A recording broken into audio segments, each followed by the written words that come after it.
الرحمن الرحيم اهدنا الصراط المستقيم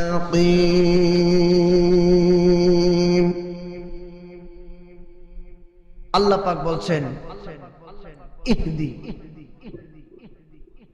ইহদিনাস সিরাতাল মুস্তাকিম। আমরা প্রত্যেক নামাজে এই দোয়াটা করি, এটা একটা দোয়া।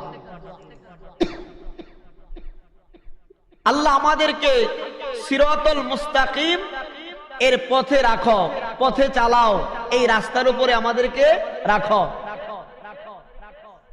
এখন সিরাতাল মুস্তাকিম এর রাস্তা কোনটা আল্লাহ এই জায়গায় বলেন নাই। আল্লাহ পাক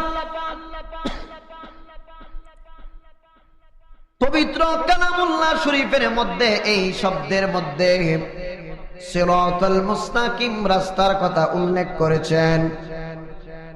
সিরাতাল মুস্তাকিম রাস্তা কোনটা এই জায়গার মধ্যে আমার আল্লাহ সুস্পষ্ট ভাবে উল্লেখ করেন নাই, ব্যাখ্যা করেন নাই।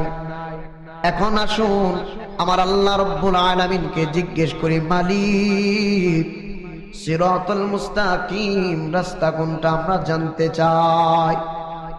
আল্লাহ পাক বলেন সিরাতাল লাযীনা আন'আমতা আলাইহিম, তাদের পথ অনুসরণ করো যাদেরকে আমি আল্লাহ অসংখ্য নিয়ামত অনুগ্রহ দান করেছি।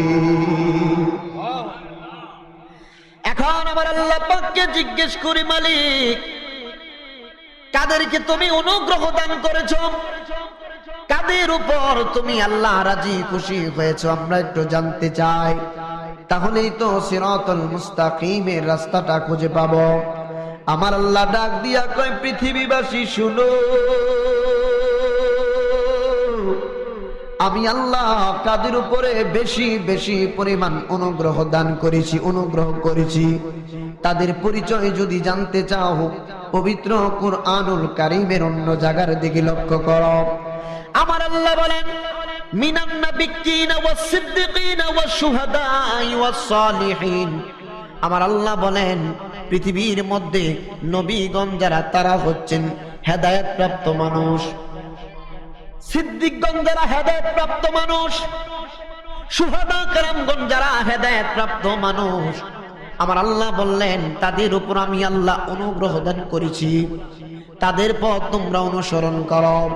এখন প্রশ্ন হতে পারে, ও জয়নগরী হুজুর, আমরা নবীগণের জমানা পেলাম না, অনুসরণ তো দেখে দেখে করতে হয়, অনুসরণ করতে হয় দেখে দেখে, অনুসরণ পরে পরে করা যায় না।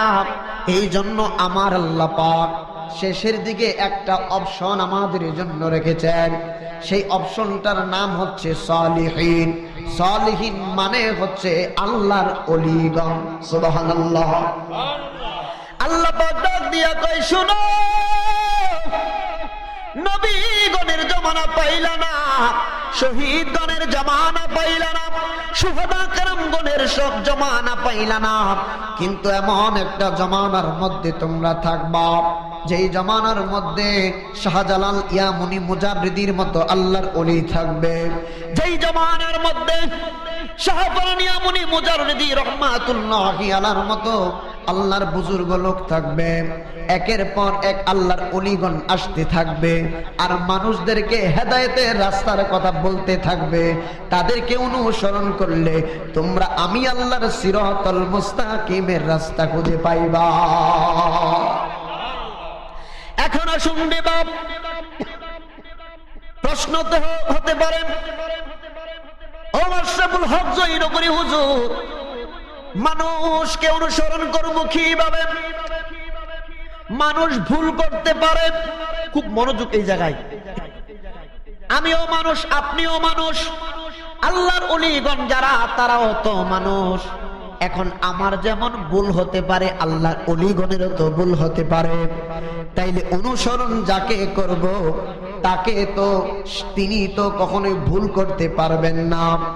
আমাকে শয়তান ডাইভার্ট করে অন্যদিকে নিয়ে যেতে পারে, সঠিক রাস্তা থেকে ভুল রাস্তার মধ্যে পরিচালনা করতে পারে।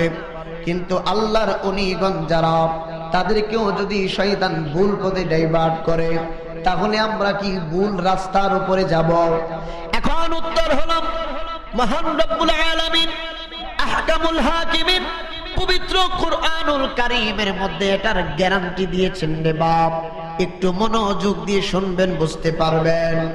আমার আল্লাহ পাক পবিত্র কুরআনুল কারীমের মধ্যে ঘোষণা করেছেন, আমার নেককার বান্দা যারা, আমি আল্লাহর মনোনীত বান্দা যারা, ইন্না ইবাদি লাইসা লাকা আলাইহিম সুলতান। সুবহানাল্লাহ। আল্লাহ পাক বলেন, এ দুনিয়াবাসী শোনো, আমি আল্লাহ ইবাদত গুজার বান্দা যারা, মুমিন বান্দা যারা, ওনি আল্লাহ যারা, তাদের উপরে শয়তানের বাদশাহগিরি চলবে না। সুবহানাল্লাহ। তাহলে বোঝা গেল আমাদের উপরে শয়তান ওয়াসওয়াসা দিয়ে সঠিক রাস্তা থেকে ভুল রাস্তার মধ্যে পরিচালনা করতে পারে, কিন্তু আল্লাহর ওলিদের উপর শয়তান কোনো বাদশা মানে কোনো ক্ষমতা খাটাইতে পারে না। এই জন্য আল্লাহর ওলিগণ পথভ্রষ্ট হওয়ার ন্যূনতম কোনো সন্দেহ নাই। ঠিক না বেঠে? আল্লাহর ওলিগণ কখনো পথভ্রষ্ট হন না। আল্লাহর ওলিগণ আল্লাহর দেওয়া বিধান মতে তাদের জীবন পরিচালনা করেন। আল্লাহর ওলিগণ তাদের নিজ ক্ষমতায় দেখেন না। আল্লাহর ওলিগণ কিভাবে দেখেন? সহিহ সনদে এসেছে, কিতাবের নাম মুস্তাদরাক লিল হাকিম, ইমাম হাকিম নিসাপুরি রাহমাতুল্লাহি আলাইহি তার আল মুস্তাদরাক আলা সহিহাইনে, ওই কিতাবের মধ্যে চমৎকার ভাবে হাদিস কোট করেছেন। আপনার নবী, আমার নবী ডাক দিয়া কই, উম্মত শুনো, আমার নবী বলেন, ইত্তাকু ফিরাসাতাল মুমিনিন, তোমরা মুমিন আল্লাহর ওলিদের অন্তর্দৃষ্টিকে তোমরা ভয় করো। কেন ভয় করো? কারণ ইয়ানজুরু বিনুরিল্লাহ, কারণ আল্লাহর ওলিগণ আল্লাহর কুদরতি নূর মুবারক দ্বারা পৃথিবীর সকল কিছু দেখতে পায়। এই হচ্ছে থিওরি। আল্লাহর ওলিগণ আল্লাহর নূর দিয়ে সকল কিছু দেখতে পায়। এখন আসুন রে বাপ, আমার আল্লাহ পাক, আমি ঘটনায় আসতেছি, একটু রিল্যাক্স, একটু ধৈর্য ধরে বসেন। এখন বলতে হয়, আমার আরেকটা থিওরি বলতে হয়, যেটা অত্যন্ত অত্যন্ত গুরুত্বপূর্ণ। যেই গুরুত্বপূর্ণ থিওরিটা জানলে আমরা আল্লাহর আখিরাত অর্থাৎ জান্নাতে যাওয়ার একদম সুস্পষ্ট একটা থিওরি মনে রাখবেন। প্রত্যেকটা মানুষের দুইটা জিনিস খুব ভালো করে লক্ষ্য রাখতে হবে। এক নাম্বার থিওরি হচ্ছে আমার মাধ্যম, এক নাম্বার কি মাধ্যম, দুই নাম্বার হচ্ছে মাকসাদ। এক নাম্বার কি ওসিলা, মাধ্যম। এক নাম্বার হচ্ছে ওসিলা, মাধ্যম। দুই নাম্বার মাকসাদ মানে উদ্দেশ্য, আমি চাচ্ছি কি। এক্সাম্পল, এই যে সামনে কি লালপুর বাজার না নাকি? লালপুর বাজার, আপনার মাকসাদ কি, উদ্দেশ্য কি? লালপুর বাজারে যাওয়া।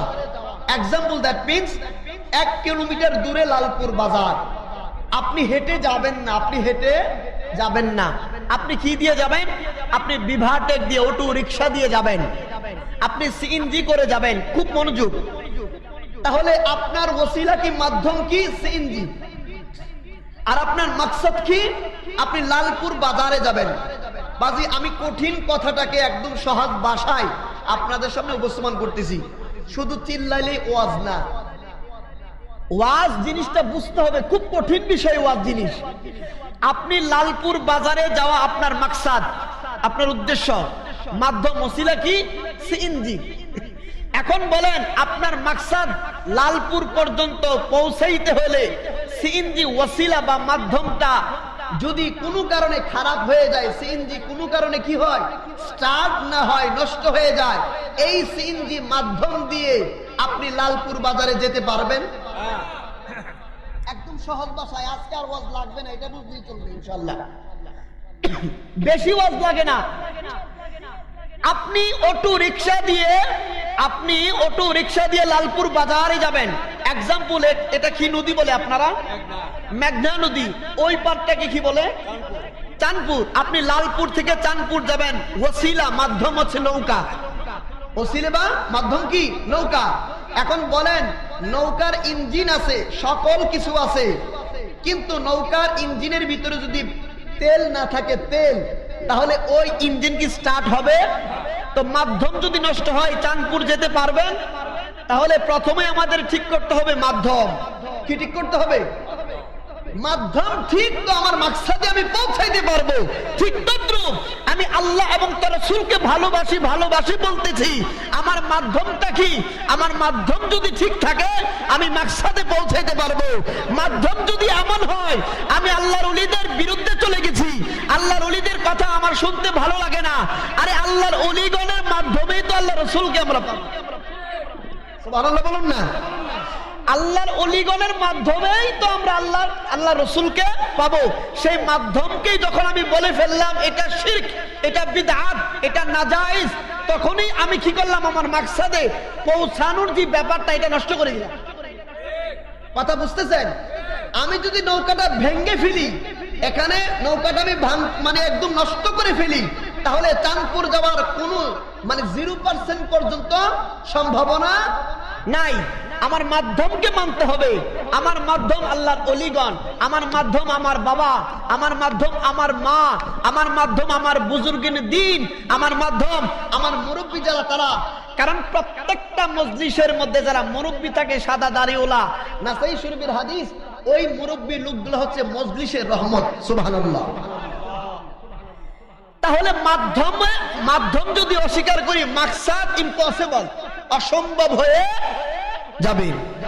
এখন আসুন বাপ, আমার আল্লাহ, খারাপ লাগছে? আমি কি ঘটনা বলবো না থিওরিগুলি বলবো?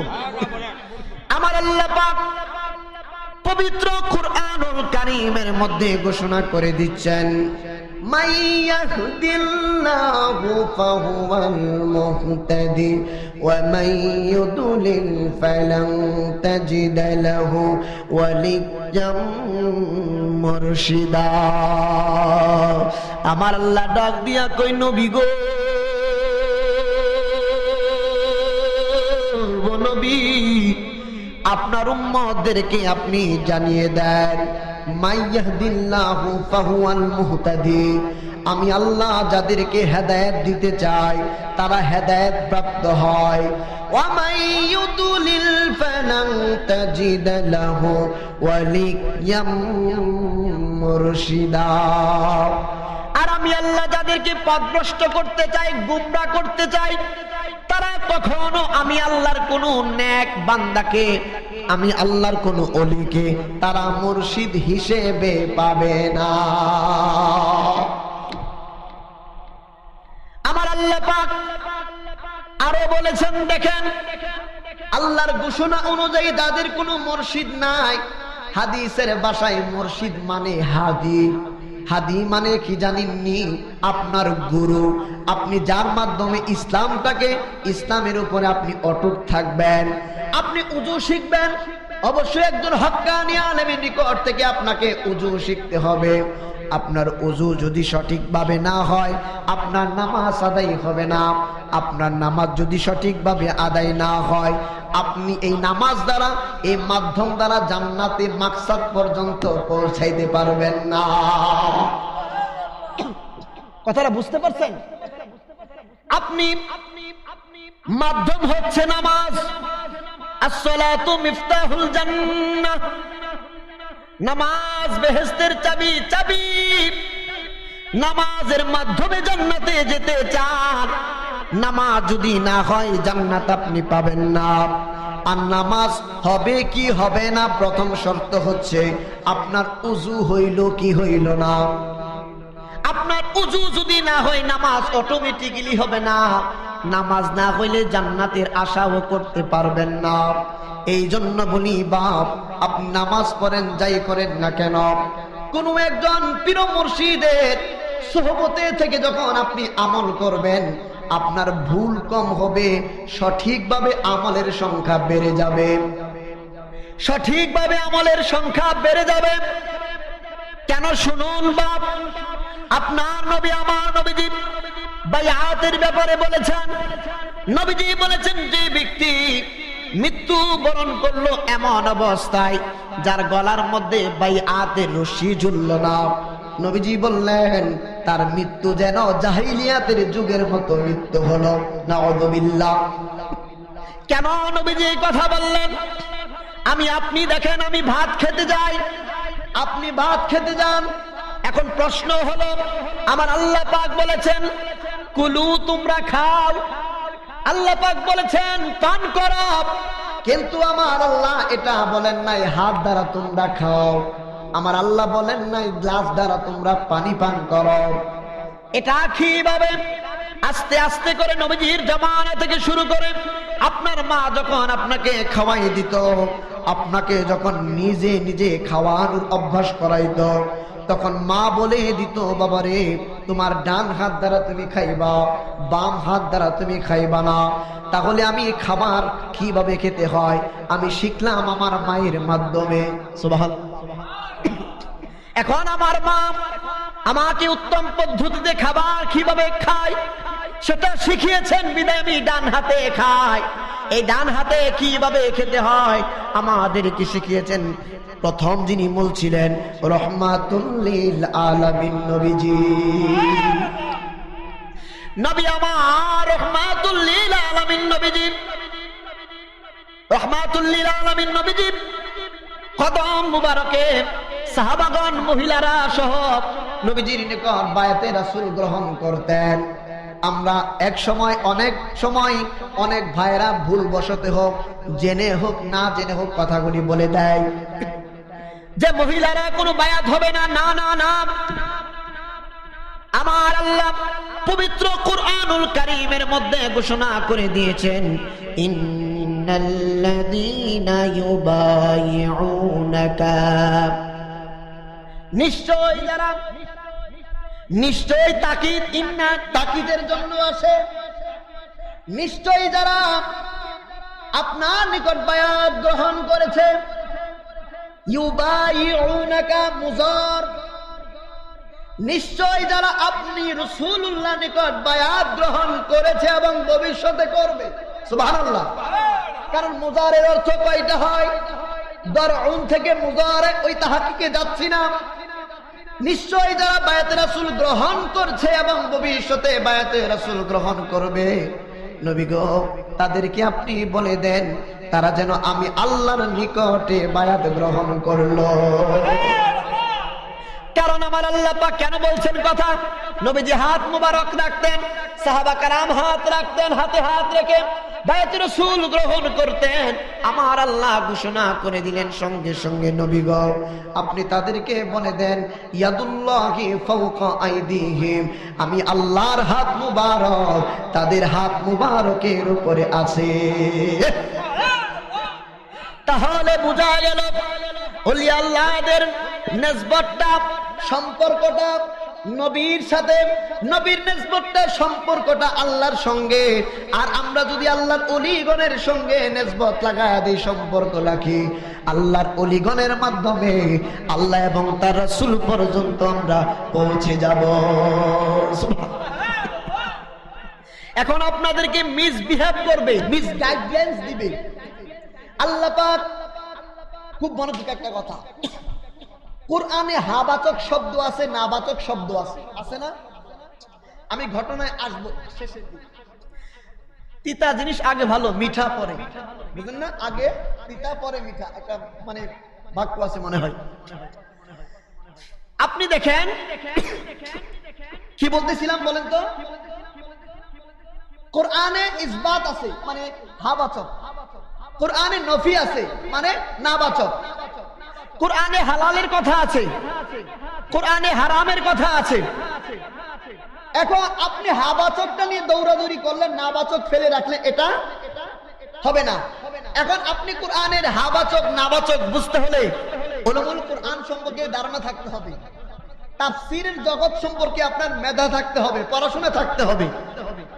তো কোরআনুল কারীমের মধ্যে আল্লাহ বলেছেন কুলু খাও, তার মানে এই না তুমি সাপ খেয়ে ফেলো, এমনটা তো হতে পারে না।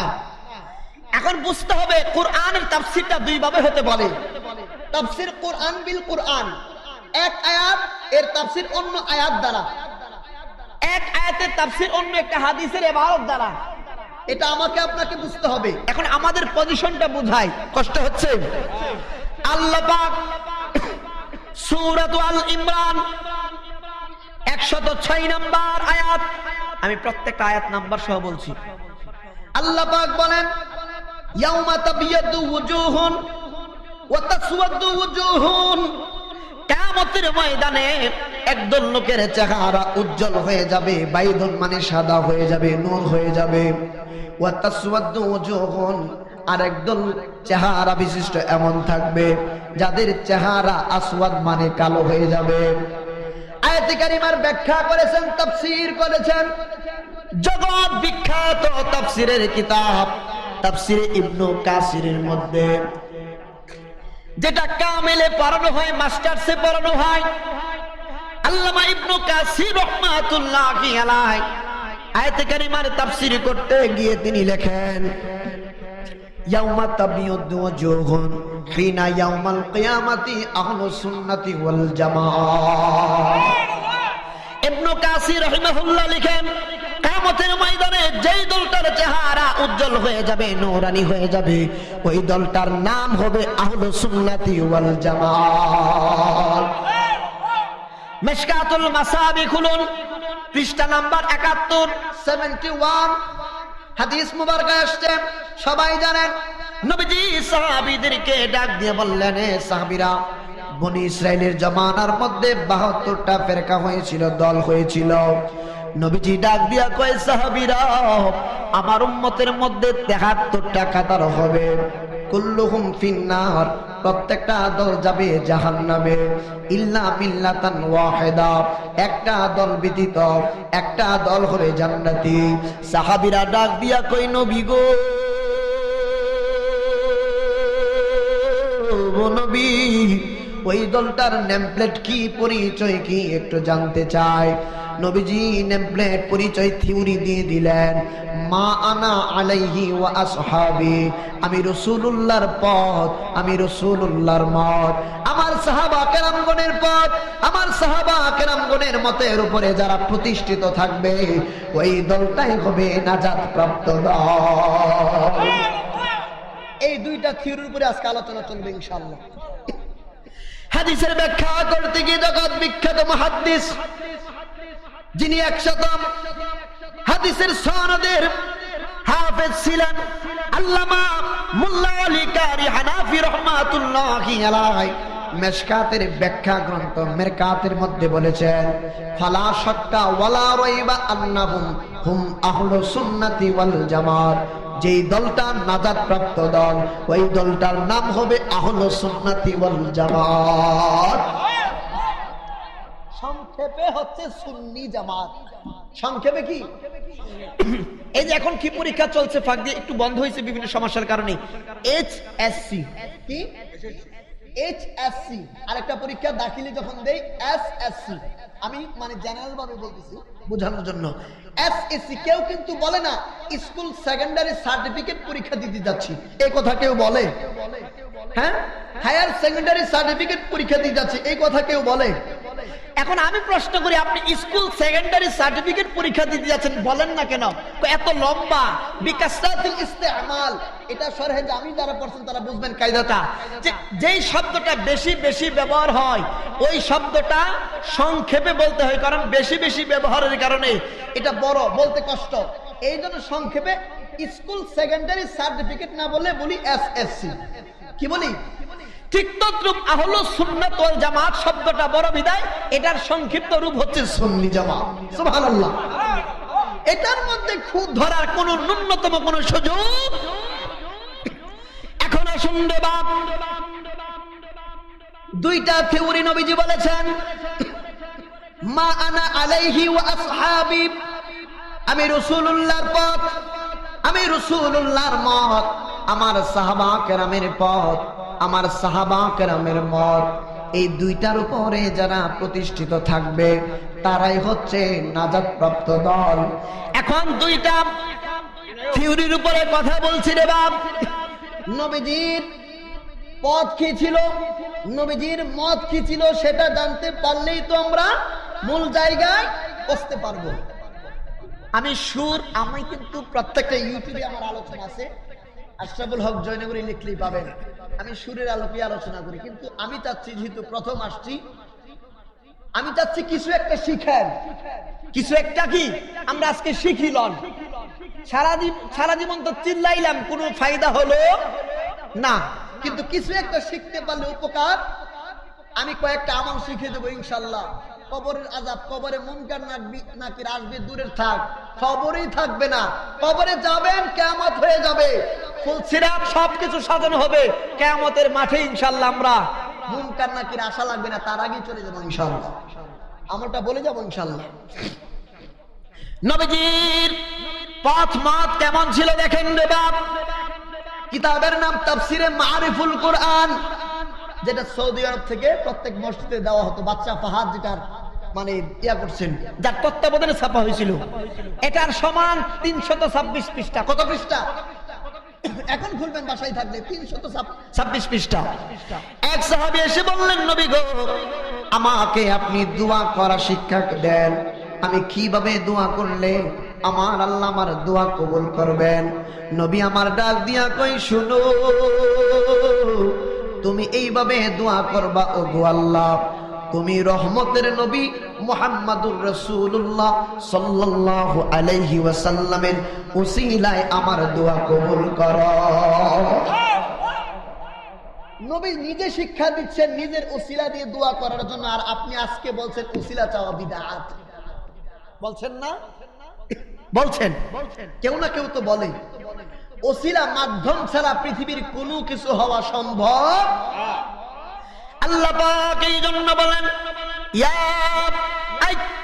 আইয়ুহাল্লাযীনা আমানুত্তাকুল্লাহ ওয়াবতাগু ইলাইহিল ওয়াসিলা।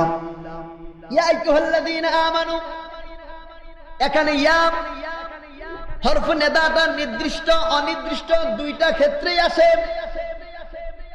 নির্দিষ্ট মারিফা এবং নাকেরা উভয় ক্ষেত্রে আসে।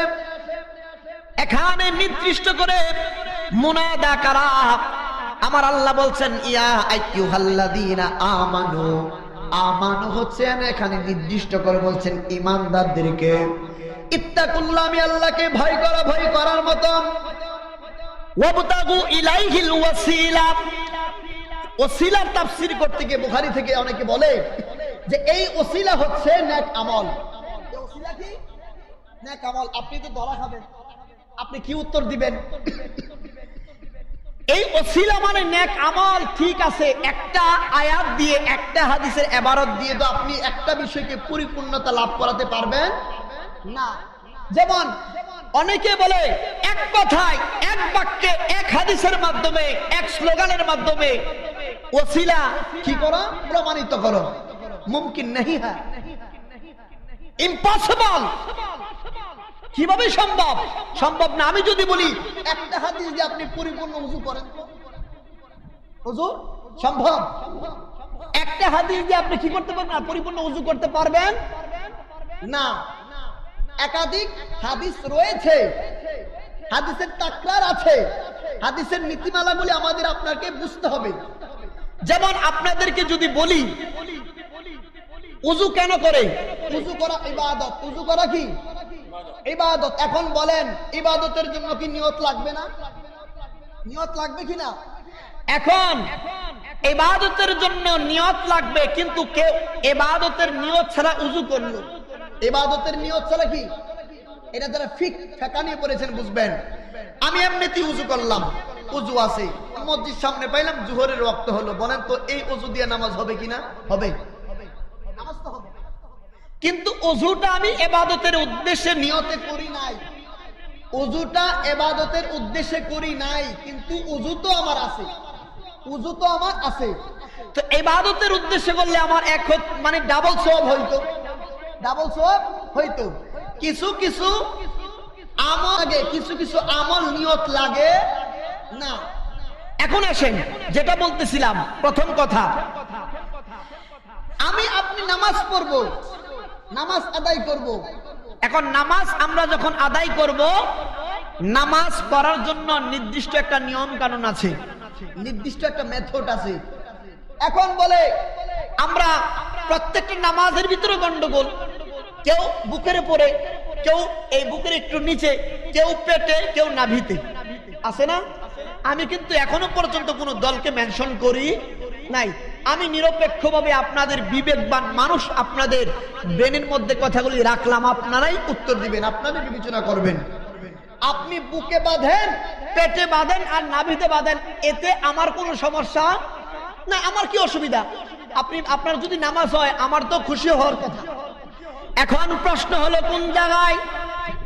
বুখারীর হাদিস, নবীজি বলেছেন, আমি রাসূলুল্লাহকে যেইভাবে নামাজ আদায় করতে দেখো, তোমরা সেইভাবে নামাজ আদায় করো।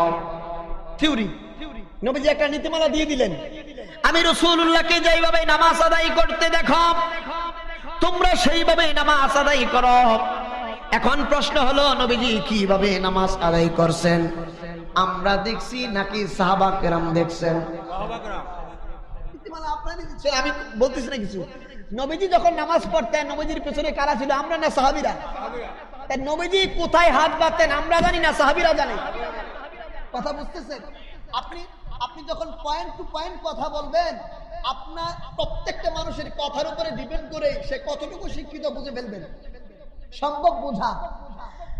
নবীজির সাহাবীরা কোথায় হাত বেঁধেছেন আমরা দেখছি নাকি তাবিগণ দেখেছেন? অর্থাৎ সাহাবীদের পিছনে যারা নামাজ পড়ছেন তারা দেখেছেন। এরকম ভাবে আস্তে আস্তে এই পর্যন্ত আসছে। এখন 3 যুগ হচ্ছে উত্তম যুগ, নবীজির যুগ, সাহাবীদের যুগ, তাবিদের যুগ। তো নবীজির যুগে তো নবীজি বলে গেছেন, সাহাবীদের যুগে সাহাবীরা বলে গেছেন, তাবি যুগেও তাবিগণ বলে গেছেন। এখন ওনারা তো কেউ বুকের উপরে হাত বাঁধেন নাই বাপ, আমি আপনি যেটা বাঁধতেছি।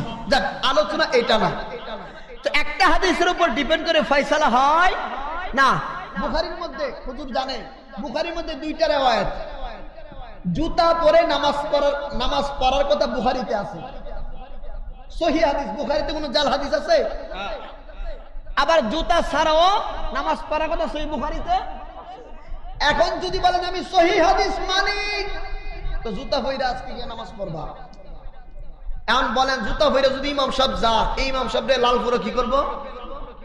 বাইরেতে লাল বানায় ফেলবি, ম্যাগনা নদীতে চুবাবে না? ওকে, বুখারীতে আছে নবীজি যখন তারাবি নামাজ পড়তেন, তারাবি 4 রাকাত পর পর বিবির কাছে যাইতেন, হুজরা মুবারকে যাইতেন। বিবির কাছে গিয়ে নবীজির স্ত্রীর উরু মুবারকের মধ্যে নবীজির মাথা মুবারক রাখতেন, বিশ্রাম করতেন, আবার আইসা 4 রাকাত পড়তেন। ইমাম সাহেব যিনি পরিবার নিয়ে থাকে না গায়, 4 রাকাত পড়ার পরে যদি বলেন মুসল্লিরা বসো, আমি আমার বিবির কাছ থেকে একটু আসতেছি, কি করবো ওনারে? অবস্থা টাইট হয়ে যাবে না? সকল সুন্নাহ হাদিস, কিন্তু সকল হাদিস সুন্নত নয়। সকল হাদিসই কি হাদিস, কিন্তু সকল হাদিস সুন্নত নয়। হাদিসের মধ্যে রাসূল করিম সাল্লাল্লাহু আলাইহি ওয়াসাল্লাম 11টা মতান্তরে 14টা বিবাহের কথা এসেছে। কারণ আমার আপনার জন্য কি 14টা বিবাহ জায়েজ? 2 নাম্বার বিয়াটা করলে তো বড় বউকে বলে বড়িটা তো দেখছো নি, কাটটালবো। তো এটা এভাবে আমরা বুঝতে পারবো না। আমরা দেখবো সুন্নাহ কোনটা, আমরা দেখবো কি সুন্নাহ কোনটা। এখন আসুন বাপ, যেই কথার মধ্যে ছিলাম, ওয়াসিলা ওয়াবতাগু ইলাইহিল ওয়াসিলা, আপনাদের মনে আছে কিনা কথাটা? নেক আমলের কথা বলা হয়েছে। এক্সাম্পল, এখানে যারা এশারের নামাজ আদায় করেছেন, বুকে হাত দিয়ে বলবেন কার কার এশারের নামাজ আমার আল্লাহ কবুল করেছেন, একটা বার হাত তুলে দেখাইতে হবে। আমাদের মধ্যে কাহারো এশারের জামাত বা একা পড়েছেন, যে কোনো ভাবে পড়েছেন, কাহারো কোন ব্যক্তির নামাজ আমার আল্লাহ কবুল করেছেন, আমি আপনি জানি না, আমি আপনি জানি না। এক্সাম্পল, এটা একটা কি বলে লেটার, কি বলে দরখাস্ত, কি বলে দরখাস্ত না? আমি হুজুরকে দিলাম, হুজুর আমার 3 দিনের ছুটি চাই, আমি 3 দিনের ছুটি চাই। এখন আমার দরখাস্ত আমি 3 দিনের ছুটির উপরে লিখলাম, এটা কি আসলেই সঠিকভাবে হলো কি হলো না, সেটা যদি আমি নির্ণয় না করতে পারি, আমার অ্যাপ্লিকেশন কি মঞ্জুর হবে? আমি যেই নামাজ দিয়ে আল্লাহকে বলছি, আল্লাহ এশারের নামাজ পড়লাম, জান্নাত দিয়ে দাও। এখন আল্লাহ বলছে নামাজ কবুল হইলে জান্নাত। এখন কবুল হলো কি হলো না সেটাই তো জানি না। তো যেই নামাজের ব্যাপারে কনফিউশন আছে আমাদের, কবুল হলো কি হলো না জানি না, সেই নামাজ দিয়ে আপনি কি আল্লাহর দরবারে জান্নাত চাইতে পারেন? জান্নাত চাইতে পারেন? এখন সর্বোত্তম ওসিলা কি? পৃথিবীর বুকে সর্বোত্তম ওসিলা হলো আমার নবী, আপনার নবীর ওসিলা। সুবহানাল্লাহ। কিয়ামতের মাঠ যখন সাজানো হবে, সমস্ত মানুষ আদম সফিউল্লাহ নিকট যাবে, আপনি আমাদের জন্য সুপারিশ করুন, আজকে আমাদের জন্য একটু সহযোগিতা করুন। আদম নবী পর্যায়ক্রমে পাঠাবে, অবশেষে যাবে মুহাম্মদুর রাসূলুল্লাহ সাল্লাল্লাহু আলাইহি ওয়াসাল্লাম আমাদের নবীজির কাছে। তখন নবীজি বলবেন, এই কাজের জন্যই তো আমি আজকে এখানে আসছি। সুবহানাল্লাহ। তাহলে বোঝা গেল নবীজির ওসিলা মিস হতে পারে, পৃথিবীর সমস্ত মানুষের ওসিলা আপনার নেক আমল বরবাদ হতে পারে। আপনি দেখেন না, আপনি নিজেই এখন বলবেন আপনার নেক আমল হচ্ছে না, এখন বলবেন। এখন এই থিওরিগুলি আপনারা জানেন না হয়তো বা। আল্লাহ পাক বলেন, ইন্নাস সালাতা তানহা আনিল ফাহশাই ওয়াল মুনকার, নিশ্চয় এই নামাজ সালাত তোমাদেরকে অশ্লীল খারাপ কাজ থেকে বিরত রাখবে। এখন প্রশ্ন হলো, আমরা যোহরের নামাজ আদায় করার পরে আসরের নামাজের আগ পর্যন্ত কত খারাপ কাজ করি, কত গুনাহ করে ফেলি। তাহলে বোঝা গেল এই আমাদের এই নামাজটা খারাপ কাজ থেকে আমাকে বিরত রাখতে পারলো না। তাহলে বোঝা গেল এই নামাজ যেই জায়গায় রেখে পড়ার কথা, ওই নামাজটা সেই জায়গা মতো রেখে পড়তে পারি নাই। কথা বুঝাইতে পারছি? আমি চাই না যে আমাকে আগামীকাল আরেকটা মাহফিল দেন, আমি এই উদ্দেশ্যে কথা বলি না। আমি চাই আজকে আমার কথার একটা একটা লোক যদি হেদায়েত হয়ে যায়, আমি আপনি সহ আমাদের 14 গোষ্ঠী পর্যন্ত কিয়ামতে পার হয়ে যাবো ইনশাআল্লাহ। এই থিওরিটা খুব কঠিন থিওরি।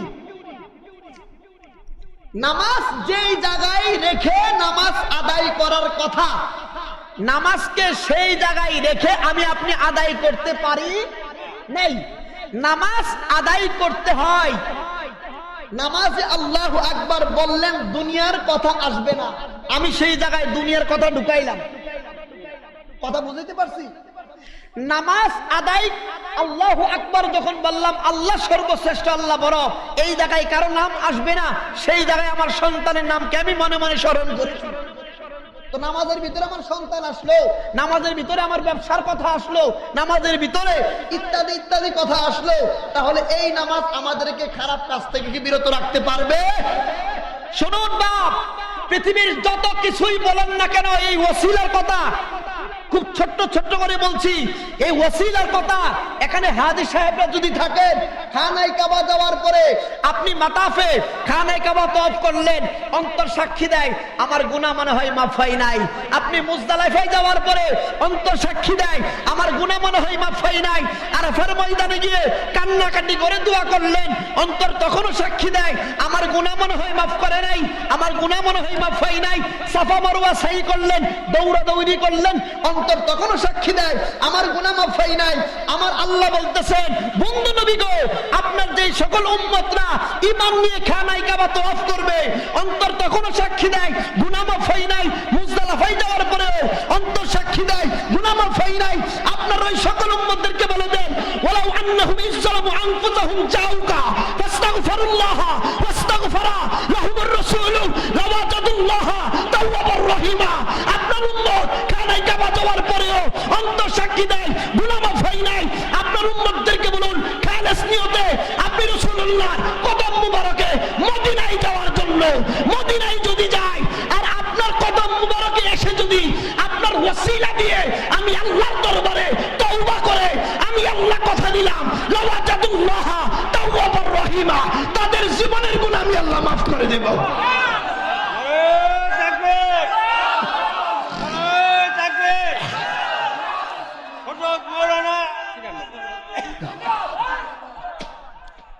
এখন আপনি ওসিলা কি বানাচ্ছেন, আর আল্লাহ রাসূল এবং আল্লাহ আমাদেরকে ওসিলা কি দিল সেটা বুঝি না বিদায় আমাদের নেক আমলগুলো কবুল হচ্ছে না। আমি কি খারাপ বললাম? আমি কাউকে গালি দিছি, আর কথা মেনশন করছি? আমি থিওরি দিলাম, আপনি বিবেক দিয়ে চিন্তা করেন। এখন আসুন, নবীজি বলেছেন আমার পথ আমার মত। তো নবীজির মত কি? নবীজির মত ওসিলা দিয়ে দোয়া করা। নবীজির মত কি? ওসিলা দিয়ে দোয়া করা। 2 নাম্বার, যেহেতু এটা গাউসুল আজম আব্দুল কাদের জিলানী রাহিমাহুল্লাহর স্মরণে, তো তার মানেই তো হচ্ছে পীর মুরিদির বিষয়, তার মানেই তো বোঝা যাচ্ছে এখানে মাজারের বিষয় আসবে, তাই না? এখন দেখেন, আমরা যখন মাজারের মধ্যে জুতা খুলে খালি পায়ে মাজারের ভিতরে যাই, আমাদেরকে অনেক ভাই ভুলবশত বলে দেন, এই দেখ বিদআতি কাজ করতেছে, জুতা নিয়ে মাজারে প্রবেশ করলে কি এমন বেয়াদবি হইতো। এখন দেখেন, আমার নবীজির পথ কি মত কি?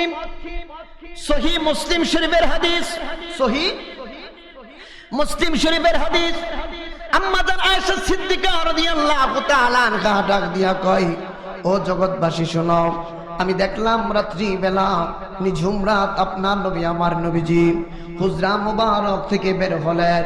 নবীজি যাইতে যাইতে সামনের দিকে যাইতে লাগলেন।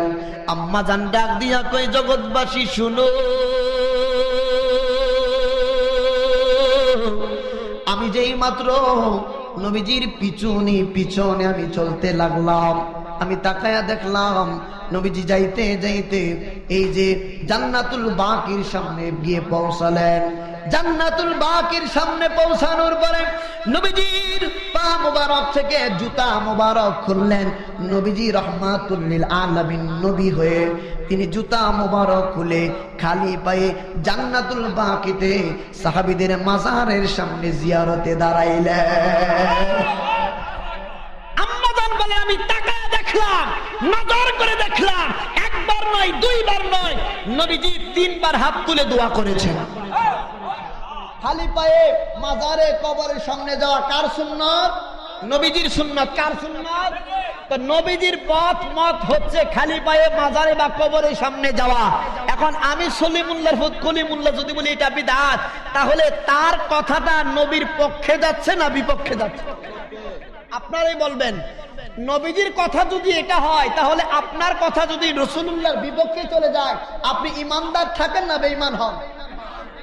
এখানে তো আমি আপনি ফতোয়া দেওয়া লাগতেছে না বাপ, থিওরি বুঝবেন।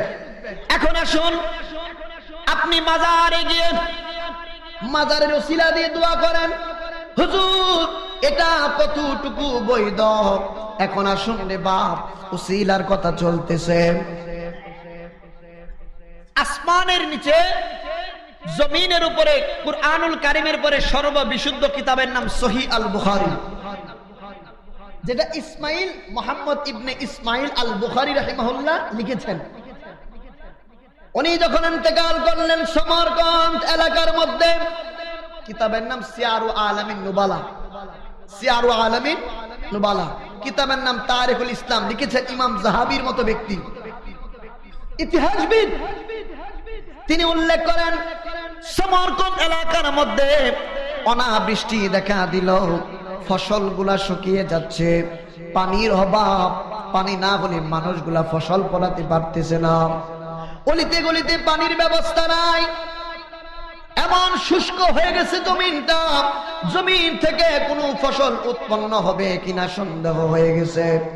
ইনজিমিন টাইমে একজন নেককার বুজুর্গ লোক রাত্রেবেলা স্বপ্নে দেখলো। স্বপ্নে এসে একটা লোক তাকে ডাক দিয়ে বললে, শোনো, তোমরা কি করো?